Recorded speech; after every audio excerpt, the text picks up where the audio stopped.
welcome to Break Check. I'm Greg. And I'm Brian. And this is episode 19. We've got a little bit different format for you. Potentially a shorter one, but it depends how much we talk about a vehicle we were recently in. But we're going to just do some quick news items and talk about our most recent vehicle we've driven. And that's it, Brian. Sounds good to me. Let's get into it. Okay, so let's start it off with some news. We got a couple of items. I know one you're a little more excited about than the other. We're only going to do two of them. And I'll let you kick off the first one. It's the Dodge jailbreak reveal. You sent this to me in a text. You were all excited. I was excited at first, and I'll tell you all why in a minute, because the more I started reading about it, my excitement changed a tad. But Brian, do you want to explain what the jailbreak is? Yeah, so the jailbreak is really, and those that are used to the tech world don't get tripped by this. But Stellantis is playing games with, well, like they're fun with names, right? They have interesting color names for their cars, and this is going to be an interesting package name. So instead of like jailbreaking a piece of tech, what they mean by this is you're also jailbreaking the features limitations based on packages. So if you go play on like a build and price tool on an auto builder's website, you may want a sunroof, but base cloth seats, and you may have to get that with a package that includes leather and the sunroof together. What this allows you to do is kind of willy-nilly custom order the car how you want, no color limitations. A lot of times if you want a tan interior, you're limited on exterior color. And this is the kind of package that allows you to mix and match and really make it how you want it. And they've also sprinkled on, 10 extra horsepower. It's also only available on the wide body Hellcat, so you can't get this on like an SRT 392. So it's definitely going to be interesting. It's going to be one of those things that you're going to have some colors that make no sense. I'm curious about dealers that are going to get orders for, I don't know, maroon exterior and rainbow seats or something random like that.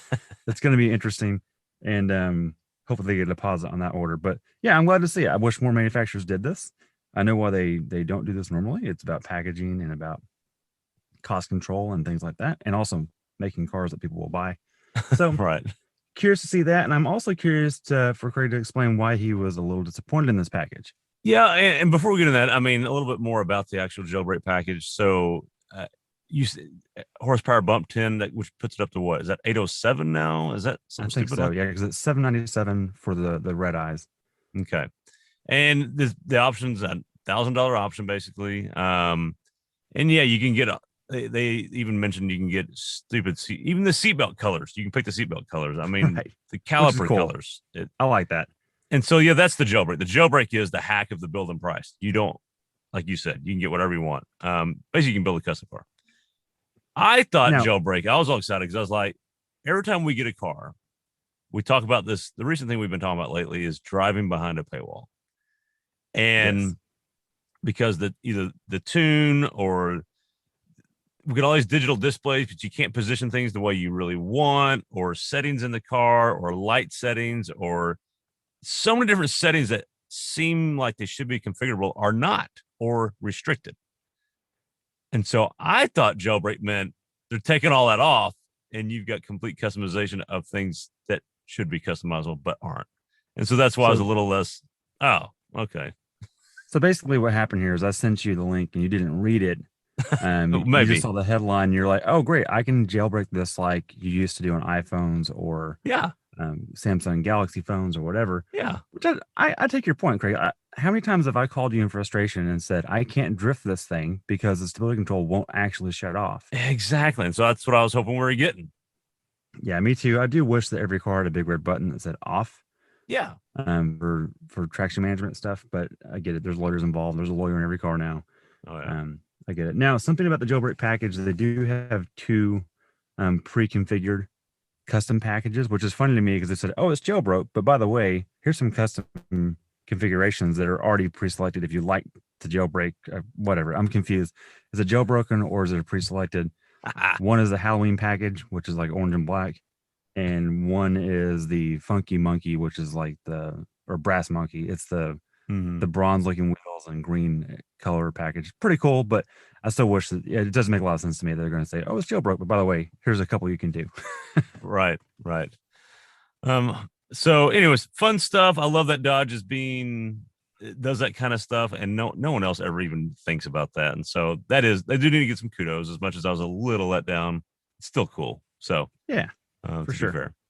All right, so we had some other fun news because we got to keep it balanced on the show. And if it was, some of us on the show would only talk about those type of cars we just talked about all the time. Some of Others us. on the show may talk about the next car I'm going to talk about all the time because it's the future and we're not stuck in the past. So, and I won't name who those some people are, but the next news item is the Hyundai. I'm to make sure I got this right. Ioniq 7, and it Well, is very funky. We've seen the Ioniq 5, which is actually going to be something that's actually coming out pretty soon, and looks very. The Ioniq 5 looks very 80s retro cool, and I guess I need to explain what this is.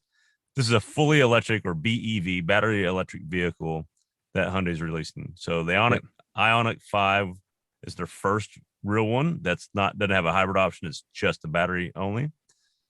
Think Mustang Mach-E, that sort of thing. Teslas. So this is the 7 is aptly named. They're getting real creative with their names now. 7 passengers. I mean, it's not real exciting. And so that's kind of where we're at. And the 5 is like a 5 passengers, basically my understanding of it. But it's based on their electric global modular platform, or EGMP. And the beauty of all these electric cars is one of the things is the platforms are, what do they call them? They call them skateboards. They're all flat. Yeah. The And so you EVs can are really do intended a to lot of different things with this. And I want to talk about the styling of this 7, and then we'll get into the party trick of it real quick. First off, Brian, they revealed it in green, which we all know is the correct color to put a car in these days. Yeah, on the hipster scale, green is definitely, a 9 or a 10, depending on what shade of green. And then they took some more retro cues because the wheels are what color, Brian? Oh, I think they're like a bronze, right? They're Or white. copper? They're white. Looks like in the shadows, it looks like it's copper in the spokes. I mean, they look kind of maybe silver whitish, but they, certain pictures it looks white, and I mean that's good 90s retro. Oh yeah. I mean, Hey, do you come on remember now. the Dodge Stealth RTs? Yes, exactly. Looks like that. But it's a really funky, cool looking design. I don't know that this will ever end up in production. You've got the Not like same that. Ioniq 5 grill treatment applied to this, but the tail end. I don't know if you can see my screen real quick, but I mean, what do you think about that? Yeah, I just want to talk about the front first of all. Like Okay. when I first saw the image of this thing, and we'll get to the tail here in just a minute, but when I first saw the image of this thing revealed, and by the way, the Ioniq 5 is not it's not mainstream yet. It's not out and about, No. out in our area at least. So this is still a concept. So, Yes. like you said in the front, so keep that in mind. The Ioniq 5 is really production ready. And it's funny to me because in our circles of other journalists, everyone refers to this as the Ioniq. Well, now, as of today, it's Ioniq 5 and Ioniq 7, whereas previously the 5 was always there, but no one acknowledged it because it was just like, Good point. it's the Ioniq, That catches me off guard. So when I heard Ioniq 7, I was like, what is that? The nose of this thing looks like it came out in the same time period that the IROC Z Camaro came out. And we talk about Radwood cool. We talk about retro styling. Well, when you and I were kids, retro styling meant 60s, maybe 70s. Well, now that means 80s, maybe 90s. Yes. And so it's almost like the design throwback cycle of what is now retro. It's just progressing like the rest of time, right? And so it's to me, I'm going, oh, that's not retro. That's just bad 80s styling. It's come back. And but here's the good news. When that thing is done and actually made for production ready, it won't look ridiculous. It'll have those cues. It'll have the same general shape, which you can look at the roofline of this. It screams GV80 all over it. That's what I see when I see the roofline, the way it arcs down. So this will be interesting to come through. The wheels won't be that massive. They never will be. No. The vehicle probably won't be optically that low. It's just how it is.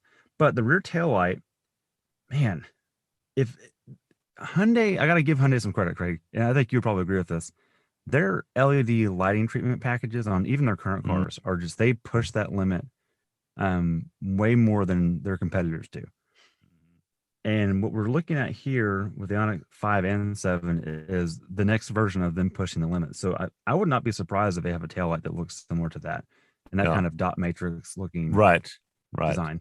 Like dot matrix or grid Yeah, grid. Yeah, kind design. of Tron grid going on. Right. Yeah, Kind of Tron. cool. That's a good way to do it. Yeah, Tron grid. Well, I think it looks really neat. It's a interesting styling cue. Obviously, I don't know. The reason this won't work, and we know parts of this are concept, is because there's crash standards that this just won't meet with that Right. design. You can't do a full glass back door. That just is not going to I, happen.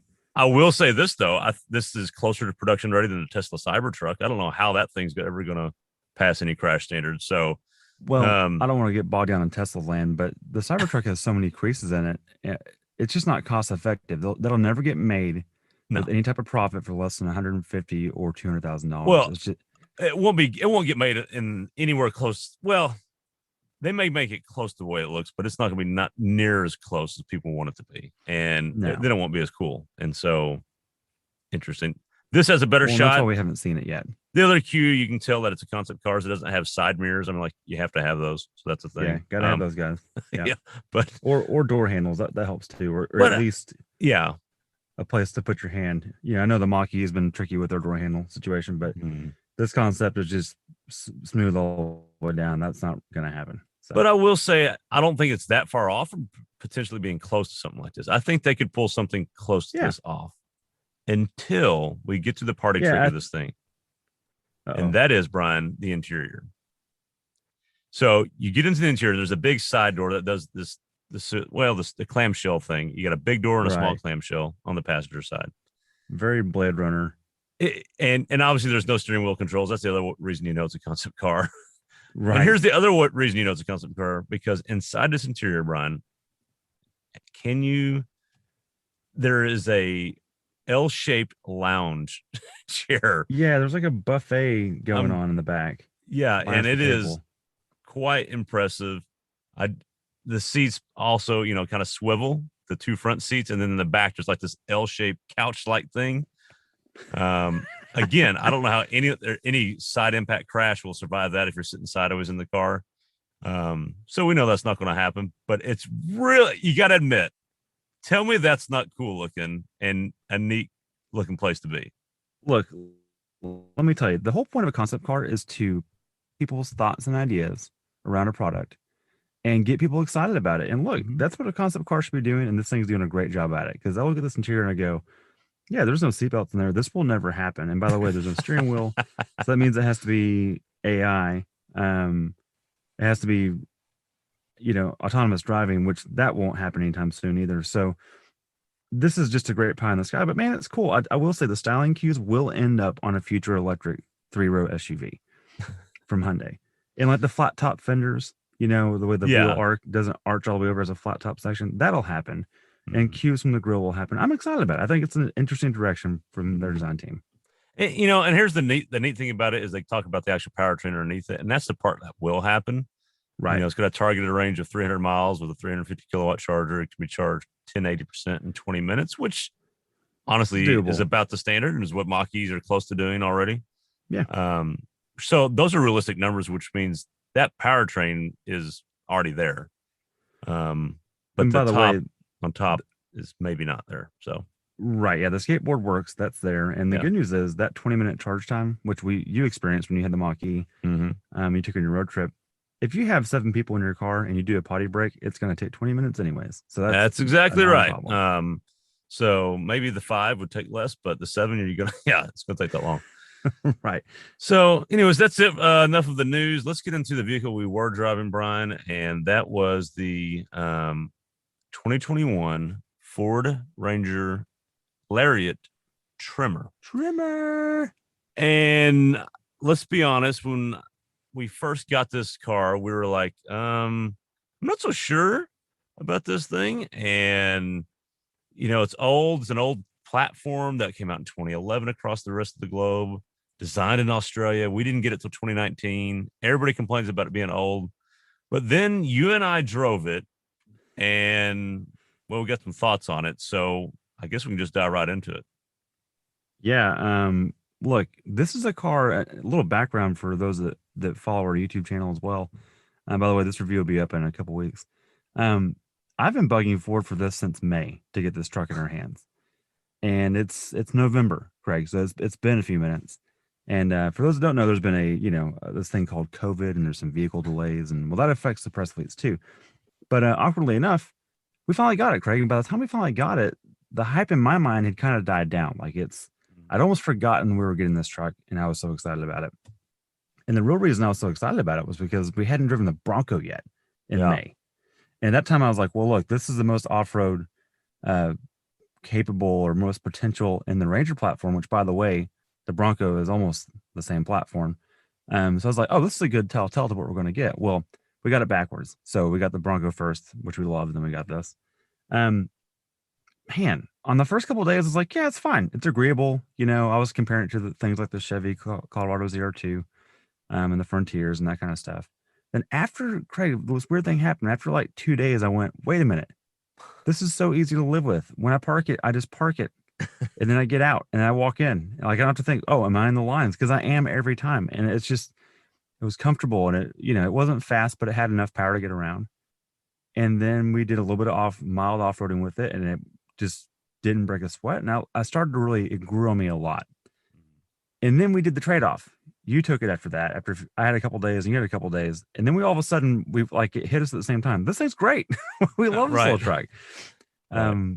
So I'll hand it off to you. What were your thoughts, Craig? What were your initial impressions? What were you thinking going into? Well, I mean, kind of the same things that you had, and we both had the same impressions. Kind of we started with concerned about it feeling old. Sure. And I guess because we get it pounded in our head how good the Taco is by everybody in every off-road, overlanding, whatever truck world community. It's in the Toyota Bible, world. Craig. It says the Toyota Tacoma is the greatest mid or compact size truck ever built. It's Old Testament, but it's there. So, right, and but it's old, like you said. It is ancient. Ancient. The Frontier, older than the Ranger. The Frontier was previously ancient, and even the new one is still got the old platform. So but it's definitely updated. Sure. Yeah. The Colorado, is ancient. So there's all these ancient vehicles in the midsize segment. So I was very concerned about that. I was really concerned when I saw it had the same gauge cluster as, an Explorer or a Fusion or a Taurus or a whatever you name it. Yeah. And like you said, Bill, then I drove it. And I never hear anybody talk about the Ranger platform, at least this new one, this T6 platform, being good, being a good overland one or a good off-road one. And so I was skeptical. And of course, the previous Ranger that you and I have experience with was basically a compact truck. This is a midsize truck. This is a Dodge Dakota, if you will, from back in the day. Sure. And so driving around, and my first take is this thing's kind of is big. It's not a whole lot smaller than my current 2011 F-150. And but I drove it around, and I live in what you call it Baghdadi or whatever you call it. Your neighborhood roads are Baghdadi for sure. Yeah, some pretty rough roads. And this suspension, the Tremor suspension with the Fox 2.0 shocks and whatever engineering was behind it as well, special tuning, just soaked the bumps up. Look, there's one other vehicle I've driven in this neighborhood that's ridden this nice, and I don't think it rode this nice. And that was the Lexus IS350. Yes. With I knew you were going to say that. I don't know if they're active dampers, but they had some trick dampers on it. They were active on the Lexus, yeah. Okay. And so it really helped in that Lexus. This rode even softer and smoother than that. It just soaked all the bumps up. And but still then controlled, right? Yeah. And still, yeah. So then I take it to work and, riding good on pavement. Some of the 2.3 is not quick, but it ain't slow. And so, it feels thrashier than it really is because of the clutch fan. Right. But then I take it on a dirt road, and I'm fortunate enough to have about 20 to 30 miles of dirt roads at my choosing on the way into work. And so I obviously chose the dirt roads on the way in that day. But something happens on these dirt roads. So you have the 2012 Raptor, the Gen 1. and it comes alive at 70 plus. Like everything just smooths out, and you're like, wow, Yeah, this is amazing. Um, and so I got on the dirt roads with the Tremor, and it was smooth at 30, 40, 50, 60. I was like, kind of the same thing happened, except across more speeds. I didn't have to yeah. go like a maniac to get to that comfort level. And the next magic point was I hit the turns, got it a little sideways, waited for the traction control to cut me off, as I do in every single vehicle, and it didn't. And I was like, oh, hello. That's the magic. So the next turn, let's just go sideways, fully commit. The rest of the way in, every turn was sideways. So, and it just lets you do it. Whether you can put it in sand mode for a high and drift, or you can just leave it in 2-wheel drive regular and just drift it. And it was so much fun. I think I called you right after that and I said, oh, this is it. No, you did. And I'm glad you did, because the day before I gave it to you, I have a dirt section, kind of a shortcut in my neighborhood that I can use to cut across. It's basically a gas well pad. Yeah. Yeah. And I hadn't been on dirt at all the first 3 days of driving it. And then coming home that night, I was like, I'm going to dart down this. I'm going to give it a little speed, 20, 30 miles an hour. Nothing dangerous, but enough to unsettle the truck if it wasn't tuned well. And for example, my truck on that road, there's not enough room to go 70 miles an hour. So it never feels good. It always feels pretty bashful. And the Ranger did two things. You just explained it. It drifted because I had stability control off in 2-wheel drive, and it drifted beautifully, like it has been waiting all day to do that. And then it also never spilt my open top cup of water in the car. I was just blown away. Yeah. And I realized that all of a sudden I was like, oh, this truck, which has been totally fine and more than okay, but not wildly impressive on pavement, came alive and really showed its true colors. And that's what really woke me up. And I said, oh, there's something happening here. Because I've had a Ranger before. I've had some time with a Ranger up in DC, and on pavement, it was it was a little choppy on regular suspension. It was a FX4 with the smallest wheels and tires. But I will say the trade off between the two is that the one with the smaller wheels and tires felt a lot faster. The Tremor definitely has a bigger wheel and tire, and it's heavier, and there's a trade off for that. Sure. But nonetheless, I was happy with it. The kids seemed to love it. I think our spouses liked it as well. And one of those things that if I had to go replace my truck today, that's going to be really high on the list just because of its livability and its capability. Mm-hmm. No, absolutely. And one of the things I also want to get into real quick, and we'll do a decent deep dive on this, but before we get into too much of the interior and exterior and some other things we want to talk about, but let's get some of these big things just out of the way. And one of those is price. People always slam this vehicle, the Ranger and its platform, for two things, at least in this market. That is that they feel like it's ancient, which we'll get to interior. We don't necessarily disagree with that. But price, they always slam it for price. This is too expensive of a truck. Why not just get an F-150? Why not just get something else? Something that's newer. I mean, what are your thoughts on the pricing complaint regarding this? Is it valid? Is it not? Why or why not? I'm going to call it invalid, and here's why. And I can see where people come from, though, because when the Ranger first came out, I want to give a little bit of history here. When the Ranger first came back to the States in 2019, I remember thinking, oh, man, or was it 17? I can't remember what year. It was 2019. 2019 to the U.S. market. This truck had been around the globe everywhere but the U.S., and so when we finally got it, we were like, oh, we get the Ranger back, and it's already 8 years old. So in my mind, I was thinking Rangers back. Historically, when Rangers were available at the dealers, they were cheap. I mean, you could back in the day, right?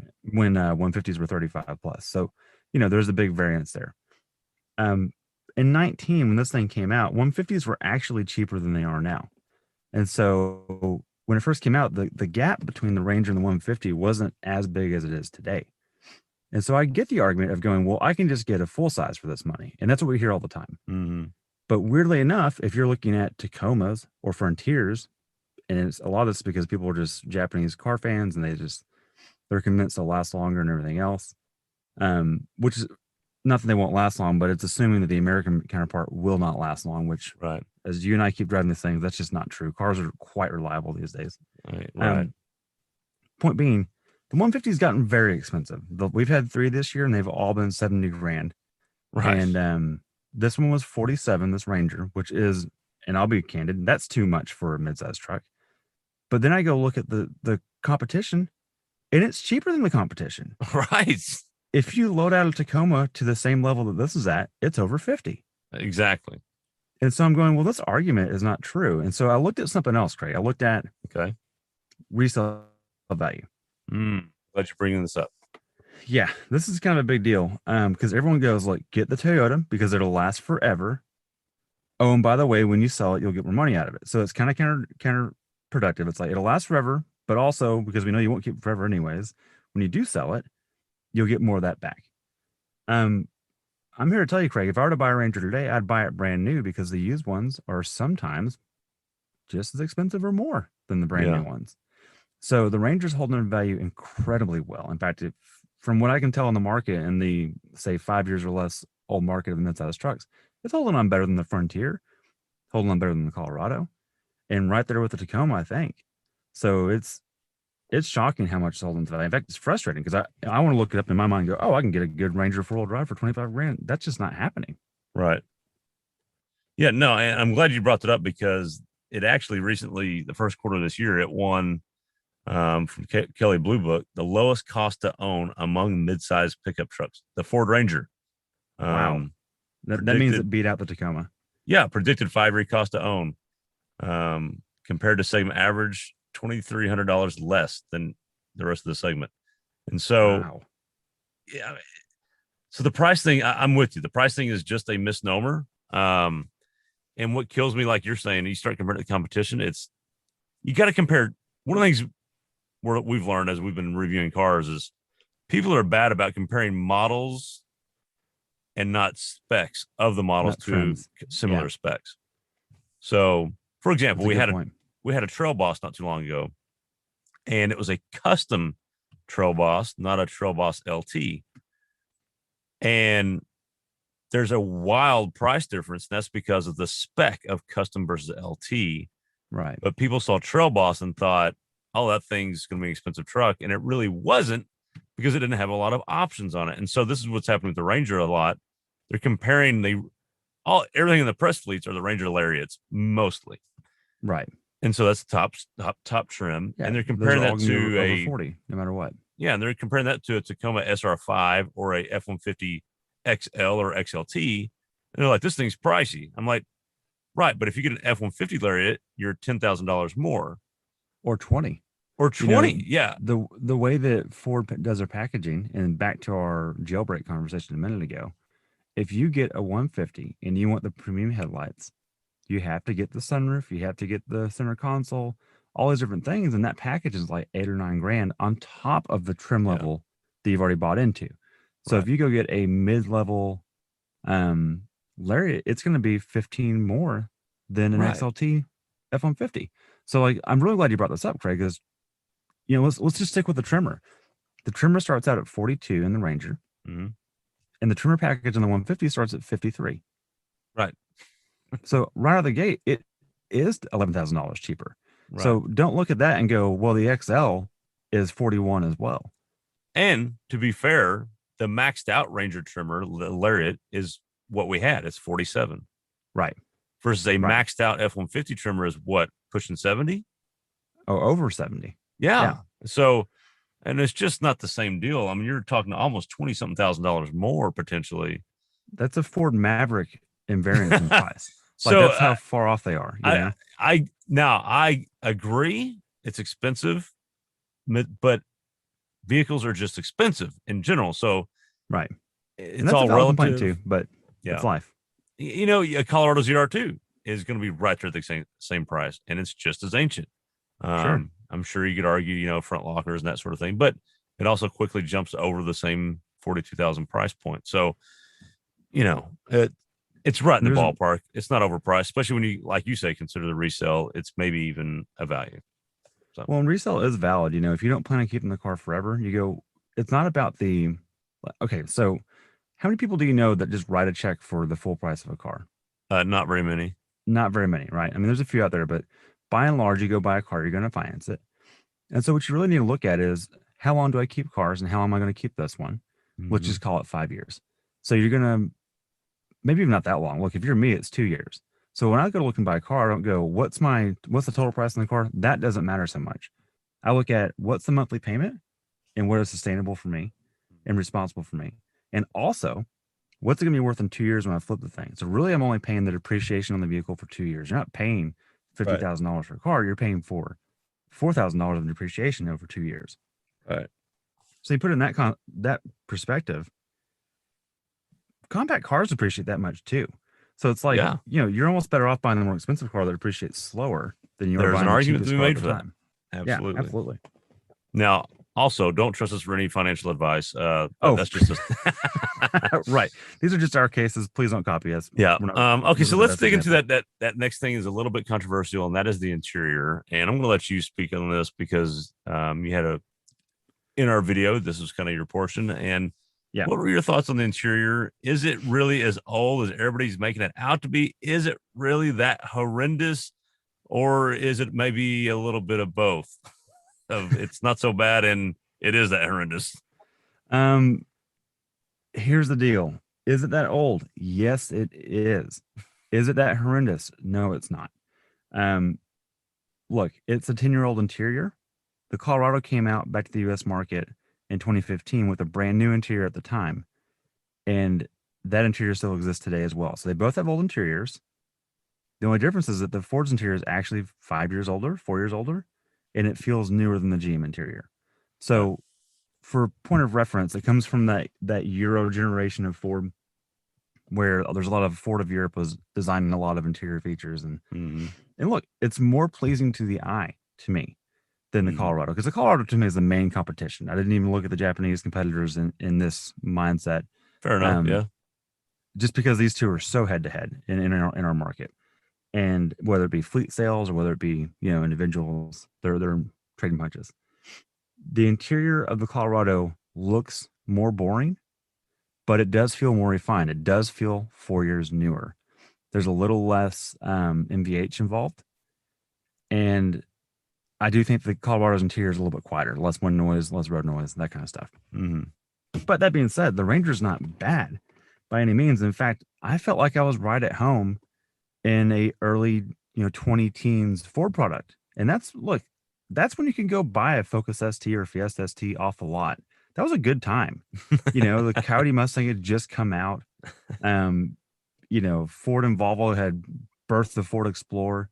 And at that point, it looked great. It was a good product. And it was a good time. I think it was when Ford had gotten out of its kind of malaise era, as you call it, in the 20 aughts, the 2000 and 2010, and they kind of got their stuff together. And this represents that to me. And look, the design still holds water. Now, let me be very clear. Would I get the Lariat that has that kind of silly digital cluster? No, I get the XLT, so I have proper gauges. Mm-hmm. But the rest of the interior design, it has good shape to it. It's not just a flat box. I liked it. I liked the interior. I liked what it represented and what it reminded me of, and how actually, let's just get to it, how comfortable it was. The seats were comfy front and Yeah. rear, and you've got a big bone to pick with what a lot of people like, the new Frontier, Mm-hmm. which, as you said, it's still an old platform. It's all new except for its chassis and frame. So the body's new, the interior's new, its chassis is all the same. The Tacoma's older than dirt. The Colorado Canyon are right there with the Ranger, and the Gladiator, which is actually the newest one, and either loved or hated for some reason. Some people are diehard love fans of it, and some cannot stand it. It has the newest looking interior, but also has the most compromises for a daily driver. So I think the Ranger really hit the sweet spot on a lot of different marks, and I felt like it was so livable. I'd really consider owning one. Yeah. No, I echo those sentiments. It's a comfortable place to be, but it does feel old. I mean, that's basically it. Sure, but And so I'm do glad the you brought up others. the That's front. all I want to say. I'm glad you brought up the Frontier thing because this is a public service announcement. This is a PSA right here on Brake Check.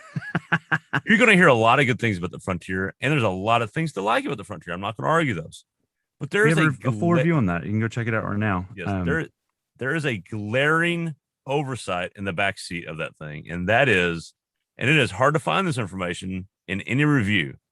In fact, I don't think we even put it in our review, to be fair. So, No, we missed it. We definitely missed it. but the back seat angle of the back of the seat and the bottom of the seat, where that You mean meets, the vertical part of the back of the seat? yes, it literally, it's like straight up and down. So maybe like a 90-degree angle. It feels like it might be 70 degrees. You almost hunched over to sit in the thing. Whereas most cars are 100, 110 degrees. I don't know. This is something we're probably going to start measuring the angle of that in the back. We're going to bring a protractor from now on. We're bringing one next time. Yeah. It is so bad that, one of the things we always kind of test and think through when we're driving these cars is, could I ride in the back of the vehicle to lunch, across town, across the state, across the country? Right. What's your range of comfort? Yeah. The Frontier, I don't even want to ride to you with, I don't want to ride to lunch with you in the back of that thing. It's that bad. Golly. Whereas the Ranger, it's a mid-sized truck, so they're all a little tight. But the Ranger, I can ride across town with you in that, no problem. I mean, yeah. I don't want to go a whole lot farther than that because it is a mid-size and it's just smaller. But the Frontier, I don't even want to ride across. I don't even want to ride to lunch with you. It's that bad. So something to be considered that's missed in a lot of reviews.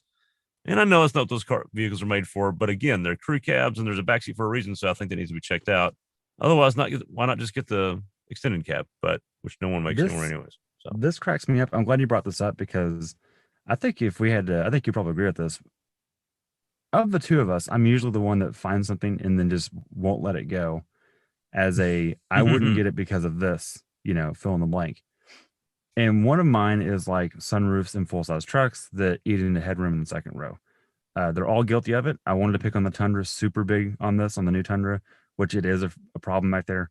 To the point that, look, I'm taller on the torso. And just like you don't want to ride in the Frontier to lunch, I don't want to ride in the Tundra anywhere in the backseat because it's unusable for me. Even though the seat's pitched, I just can't, my head is like cocked. Put me in a Miata. I'm more comfortable in a Miata than that. Okay. Ooh. The Ram does this too. The Fords do this as well, although the Ram and Ford aren't quite as bad. But it's to the point that it's like you can't put 4 full-size adults in a crew cab Tundra. Right. Same thing here with the Frontier. And now I didn't sit in the back seat of the Frontier. You did. And I didn't realize how bad it was. I wish I'd sat in it when we had the truck. Because I would probably be in the same boat you're in. But I kept looking at Frontiers going, oh, they're priced well too. And you can get it in green and all this kind of stuff. And you kept saying, but wait, just take the back seats out. Back of you can't use it. Yeah. So, yeah. And that's the test. Can 4 adults go to lunch? That's the test that we're always thinking about. Right. And if you can't do that, that's a problem. Or yeah, you got to be honest with yourself. Like, you're marketing as a 4-door vehicle. And look, in Texas, trucks are sedans. Right. Okay. So we work and live in a climate where it's like, look, it's very common to go on a business lunch with 4 grown adults in a full-size truck, and they need to be comfortable. And so, or a mid-size truck, the Ranger, you could put 4 adults in and go to lunch and be fine. And to your point, the Frontier, that's going to be a complaint problem. Right. And so, and kind of those are the bulk of our thoughts on the Ranger Tremor. Again, stay tuned for the review coming out soon. But I'm curious, where do you land at the end of it after driving it, picking it apart, looking at it, checking all the suspension out on it, and spec wise and drive and fuel wise? Where does the Ranger platform sit amongst the other mid-sized platforms? Well, it sits high to me because it shares the Bronco, which is the latest and greatest that we actually liked a whole lot. Man, there's 2 issues that I have with the Ranger, and it's that you can't get a manual in it as of right now. And I don't think we'll ever get a manual in it again. Yeah, although I hope we do, because the Bronco has a 7-speed transmission that'll just simply bolt into the Ranger. And everywhere else in the world, there's a manual Ranger. So it's not like they have to design a pedal box. All that stuff is there ready to go. That would transform it for me, because to Toyota's credit, you can get a manual 4-door, 4-wheel drive with a V6 Tacoma. Now, is it ancient? Yes. Is the engine asthmatic? Yes. But you can still roll your own gears, and that matters. And secondly, the only engine choice in the Ranger is the 2.3 turbo, which is totally capable And if you don't have giant tires, it's quite fast. And the beauty is you can tune these things to cut like 2 seconds out of the 0 to 60 time. I mean, they're or can be, but you put it best in that it's a bit thrashy. And I really wish you could just get an NAV6 out of like an older Mustang, or wink wink, maybe a V8 in there on a super hot version of it. I don't think that'll happen, but No, I haven't look, either. if you're going to throw a Raptor badge on something, consider that. That's all I'm saying. Just consider that. Yeah, okay, I'm glad you mentioned the Raptor badge, because that's another thing we almost forgot. A lot of people very upset that we don't have the Ranger Raptor that the rest of the globe gets. Yep. Yep. Again, this is a Euro spec vehicle designed in Australia for those markets, and they have the Ranger Raptor. We're kind of here to tell you that you've got something really close and in some ways better. Yeah, that's where I was going to go. Not in everything, but in some ways better. And how so? Yeah, go ahead. How so? Can I just get some? I've got a grievance about the Raptor thing right now, and this applies to the Raptor Bronco that was also just teased everyone last week. As a Raptor owner, and I'm not trying to be a Raptor snob about anything, I don't know that every vehicle needs that package, because I think it kind of waters down what the Raptor is. It's a ridiculous, arguably useless package for desert running, and you see these trucks in freaking New Hampshire or Nevada. They're everywhere. I don't know that the Bronco Raptor, for example, has a turbo V6 in it, which we already have as an option. So a slightly pumped up one, which you could already tune the 2.7 in the base Bronco anyways. I just don't know that it belongs on a Jeep-like product. High speed, Baja running, you want stability and width, and the full-size truck provides that. I don't know that it belongs there. Yeah. Now, bring it back into what we're talking about here, the Ranger Raptor versus the Tremor. I'm going to read off some things that the variances between the two and the similarities. The biggest difference is, in all honesty, I did a little homework on this. The biggest difference is control arm geometry. The Ranger Raptor overseas has aluminum lower control arms, just like the Raptor F-150 does. And that's for landing, impact resistance, just overall strength. And it has beefier suspension components. So it has beefier ball joints, it has beefier sway bars, it has beefier Fox shocks. What the Tremor does for you is it gives you actually a more powerful power plant. We don't get the diesel in the States, but you do get the 2.3 gas 4-cylinder. They can be tuned up to even more power than the Raptor very easily. Yep. And you get the same wheels, and you still get Fox suspension. It's just not tuned for that 70 mile per hour higher. It's tuned for that real world number, what you were talking about earlier. One of the drawbacks to this Raptor that I have is that you can't enjoy that on plane feel at high speed unless you're going really fast on dirt track. Whereas the Ranger Tremor just feels good all the time. Right. So I would argue that even if the Ranger Raptor existed in the States, the Tremor might be the sweet spot. Yeah. Yeah, and I 100% agree. And I think, you and I talked about it off camera when we were doing a review. I think one of the reasons, the main reason we don't have the Ranger Tremor here, or I'm sorry, the Ranger Raptor, is because there's an expectation for the Raptor performance in the States that is not the same outside of the States. And basically, if they brought the Ranger Raptor that's across the rest of the globe here, people would be like, that shouldn't have the Raptor badge. Right. That's the bottom line. Well, and that's how I feel about the Bronco Raptor. Whenever I see a picture of that, I go, that just doesn't make sense. It doesn't lend itself well to that chassis. Yeah. And a lot of that is track width. I mean, I complain about the Raptor's width all the time, but if you're going to do high speed dirt stuff, you have to have the width. Too narrow. Yeah. Which cuts down on the trail crawling and the rock crawling, that sort of deal. And to your point, that's not what a Raptor is supposed to be. So exactly, and that's the sweet spot of the Tremor, is that it is a good trail rig. You have locking diffs. Yeah, it's a good blend. Articulation. Yeah, it's a good blend. It's a sweet spot, and to me, I think that's better than the Raptor Ranger, because like you said, the Raptor Ranger doesn't have to be a Baja runner in Taiwan where you can buy the truck there. It has to be able to be durable and do some high speed washboard stuff, but not straight up jumps. Right. Whereas in the States, they're like, oh, we're going to Glamis or we're going to go to Big Bend. We're going to do all these trails in Arizona. Like, guys are kind of maniacs out here, and it's got to hold up for it. So to Right. your point, I think that's part of it. All right. And so agreed. And in an attempt to close this thing out, kind of wrap up these the Ranger comments, and that is, it's a great platform. It is, the more we dug into it, the more we realized, because this vehicle has been out for so long, it's a little bit of a Lego platform that there's so many things you can do to it.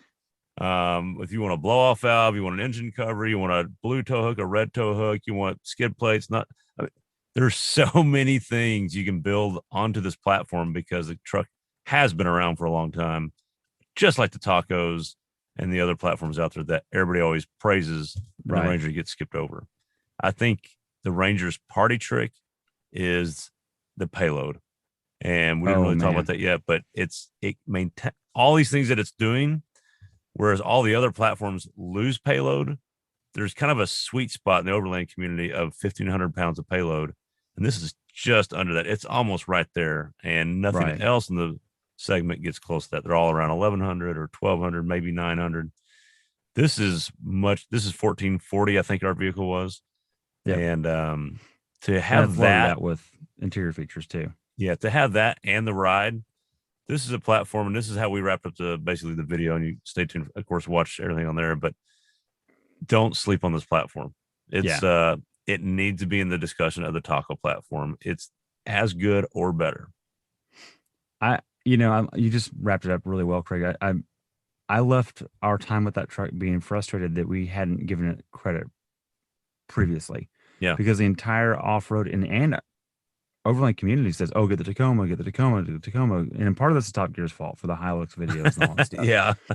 And look, not to take credit from away from those are incredible. And when the Hilux was new, the Rangers were kind of junk. So I get it.